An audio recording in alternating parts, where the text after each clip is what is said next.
inviting me to speak here. As a mental health advocate, she's been a champion for me, giving me the platform to raise the teen voice on 3 occasions now. She is an example of how the support of an adult can help a teen promote change. So thank you to my friend.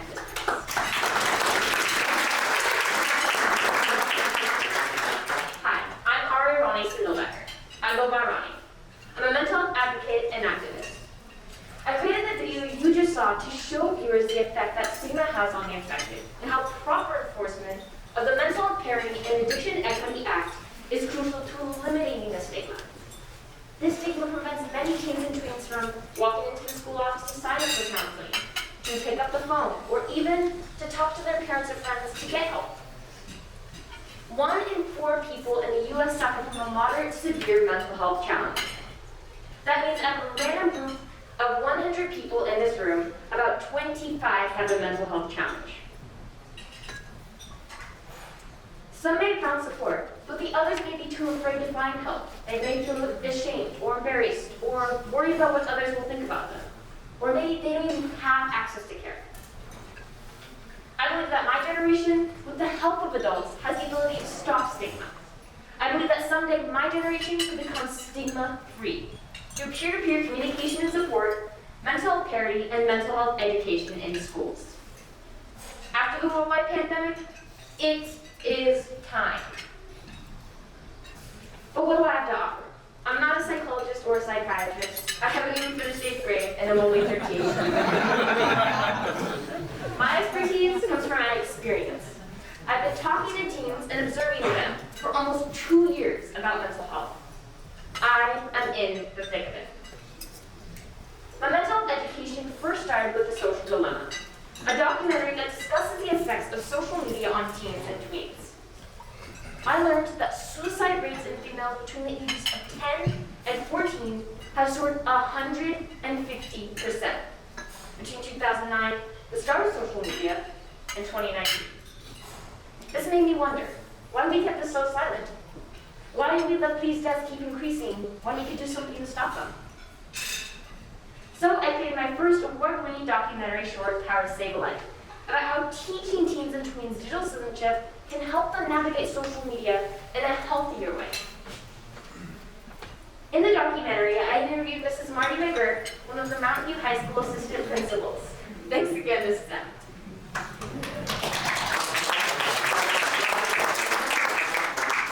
And Mr. Tom Sayer introduced me to my incredible broadcasting teacher, introduced me to the C-SPAN Student Cam competition, where I submitted my 2 documentaries. Thanks again, Mr. Sayer. As I did the research for this documentary, I began to realize that my school needed a more youth-focused approach to becoming stigma-free. A couple months later, thanks to Ms. Krause, I spoke at my first MBLA Challenge team meeting.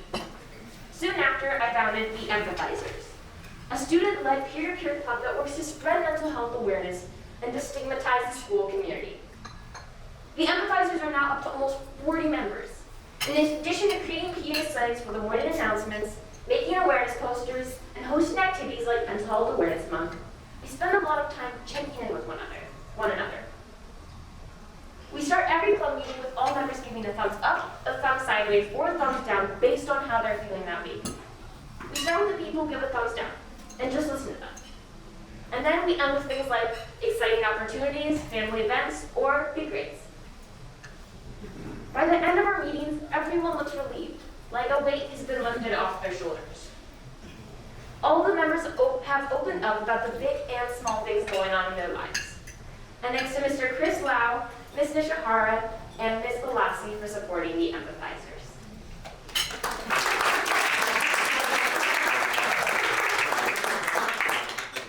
Providing a place for young people to talk is crucial to helping them understand their emotions. Our club is a safe space and an example of how peer-to-peer communication and support can help teens and tweens. We need students to take initiative. We need them to raise their voices among each other and with adults. In addition to founding the Empathizers, in the past year, I spoke at the Krause Center for Innovation Celebrate Learning event. In January, I was the only student on a panel hosted by the SF Commonwealth Club for the UCSF Department of Psychiatry. also joined the Mountain View's Teen Advisory Council TAC for the Community Health Awareness Council CHAC. By participating in these events and groups, my goal is to inspire other teens and tweens to advocate and step forward in their time of need. During TAC's bi-weekly meetings, thanks to Ms. Yen Fitzpatrick, we work on our self-care. Especially in the Bay Area, we are a generation of overachievers. We need to be reminded that leading a balanced life can drive success too. Through TAC, I have also served on a panel to help express to CHAC clinicians exactly what TAC members are seeing at schools. The lack of resources is the biggest obstacle. At Graham Middle School, we have about 900 students, but only one CHAC counselor and one academic counselor. Students have to go to the office and opt in to receive counseling services unless due to a learning disability or recommendation.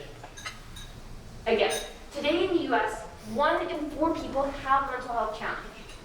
That means out of the over 900 students at my school, about 225 have mental health challenge. But because of the stigma, not everyone feels comfortable going to the office and opting in for resources. In fact, I sent out an anonymous form to the Mountain View community asking teens and tweens how they're feeling. Many of them expressed feelings of anxiety, depression, isolation, loneliness, and self-harm. Although I didn't get any responses, the ones who did express mental health challenges did not opt in for mental health services at their schools. 2 counselors cannot help 900 students. 2 counselors can't send out general forms to all students to assess how they're feeling because they don't have the bandwidth to support the students. Because of the lack of resources inside and outside of schools and a lack of parity between physical and mental health, not all teens and tweens have access to care. That's why peer-to-peer options are so important. There needs to be training for adults or teens to run peer-to-peer support groups. I recently spoke at the California Council of Community Behavioral Health Agency's town hall. CDHA supports a bill backed by Representative Mike Gibson to provide $10 million to California nonprofits, such as CHAC, to provide peer-to-peer mental health services to teens. While the bill's services are limited to students 18 and over, it is still a step in the right direction. I'm also on the Youth Advisory Board for the California Children's Trust and the California Coalition for Youth, and we lobby for this type of progress. We need more peer-to-peer. I'm also a Hearts Youth Mental Health Ambassador and Research Intern at UCSF, where I will be working with Dr. Lisa Fortuna and Dr. Michelle Porsche to educate myself on the scientific aspect of mental health. Recently, I came up with something called Zoom to Breathe, an idea modeled after AA to create a safe space for teens and tweens to talk about how they're feeling over Zoom. I created a website and a meeting format script, and I even created a list of roles and responsibilities. Each meeting will require either a trained adult or a licensed clinician to attend and be available for emergencies. I even created a process for joining. I took my idea to 3 separate agencies, and the number 1 response I received as to why they couldn't help was legal liability. I'm not a lawyer, but I do believe that if a larger organization could take this on, training and forms could be created to avoid this liability. As a teen advocate and activist for almost 2 years, I have definitely heard my share of this. There's so much fear around the repercussions that not everyone is willing to try something different. And because we don't have licensed resources to help all teens and tweens, we need to take a look at different solutions for peer-to-peer. We need more peer-to-peer. I ask you, why are we waiting until teens are already in crisis? Why are we waiting until high school to increase the number of counselors and peer-to-peer support? Is it prevention a better solution? The truth is, mental health challenges don't start in high school. They start in middle school or even earlier. Teens are handed the power of social media when they turn 13 and are still in middle school. Right now, the number of teens self-diagnosing through TikTok has increased drastically.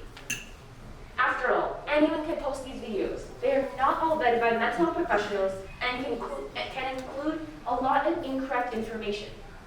This can send teens and tweens into anxiety and depression. Digital citizenship is currently offered in middle schools, but only consists of watching a few videos and answering a few multiple choice questions. There is no in-class discussion about what we are being taught. We don't hand 16-year-olds the keys to a car after watching a few videos answering a few multiple choice questions. They have to get a learner's permit and have real-life practice behind the wheel before they're even allowed to drive a car now. Social media has the power to kill too, if misused and navigated incorrectly. One of the ways schools have addressed the mental health crisis is through parent education. I've asked my friends how many of their parents attend these meetings, and not one of them said they do. By only focusing on parent education, adults are forgetting that sometimes teen mental health challenges stem from toxic family relationships. Sometimes the family is the problem. Many parents in the Bay Area have unrealistic expectations of what their kids should accomplish. They expect them to be the best athlete or the best student, and don't listen to them. We need to be educating teens directly, and part of that education needs to be through peer-to-peer. Teens already know so much about sex, alcohol, drugs by middle school. We can handle learning about depression, ADHD, OCD, and other mental health challenges. Adults are naive if they believe we are naive. Students need mental health education in schools through trained teachers and in-class discussions. We need more peer-to-peer. The U.S. Senate recently passed 3 bills that require schools to come up with a mental health education plan by January 2024.